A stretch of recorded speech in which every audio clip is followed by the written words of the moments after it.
Hello everyone. In this video I am going to tell Bhagavad Gita shloka number 5.16. In the previous shloka, the Lord told Arjuna that the Supreme Lord doesn't assume anyone's sinful or pious activities. Embodied beings are bewildered because of the ignorance which covers their real knowledge. Let us begin with this shloka. ज्ञानेन तु तदज्ञानं येषां नाशितमात्मनः तेषामादित्यवज्ञानं प्रकाशयति तत्परम्. Jnanena, by knowledge, tu, but, tat, that, ajnanam, nescience, yesham, whose, nashitam, is destroyed, atmanaha, of the living entity, tesham, their, adityavat, like the rising sun, jnanam, knowledge, prakashayati, discloses, tatparam, Krishna consciousness. The whole meaning is, when, however, one is enlightened with the knowledge by which nescience is destroyed, then his knowledge reveals everything, just as the sun lights up everything in the daytime. Those who have forgotten Krishna must certainly be bewildered, but those who are in Krishna consciousness are not bewildered at all. It is said in the Bhagavad Gita, Sarvam jnana plavenaiva jnanagnihi sarva karmani and nahi jnanena sadrusam. Knowledge is always highly esteemed. And what is knowledge? Perfect knowledge is achieved when one surrenders unto Krishna, as is said in the 7th chapter, 19th verse. Bahunam janmanamante jnanavan mam prapadyate.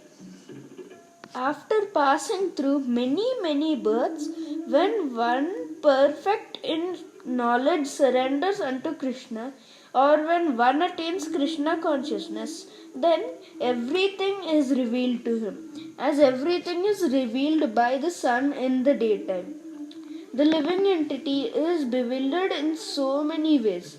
For instance, he unceremoniously thinks himself God, but he actually falls into the last snare of nescience. If a living entity is God, then how can he become bewildered by nescience? Does God become bewildered? If so, then nescience or Satan is greater than God. Real knowledge can be obtained from a person who is in perfect Krishna consciousness. Therefore, one has to seek out such a bona fide spiritual master and, under him, learn what Krishna consciousness is. For Krishna consciousness will certainly drive away all nescience, as the sun drives away darkness. Even though a person may be in full knowledge that he is not this body but is transcendental to the body, he still may not be able to discriminate between the soul and the super soul. However, he can know everything well if he cares to take shelter of the perfect, bona fide, Krishna conscious spiritual master. One can know God and one's relationship with God only when one actually meets a representative of God. A representative of God never claims that he is God, although he is paid all the respect ordinarily paid to God because he has knowledge of God. One has to learn the distinction between God and living entity.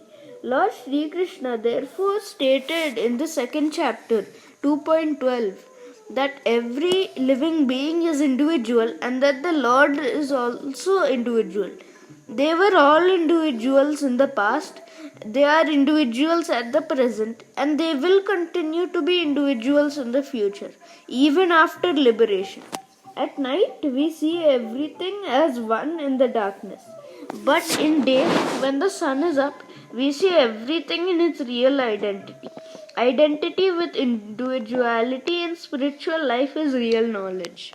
Thank you for watching, and I will tell the next shloka in the next video.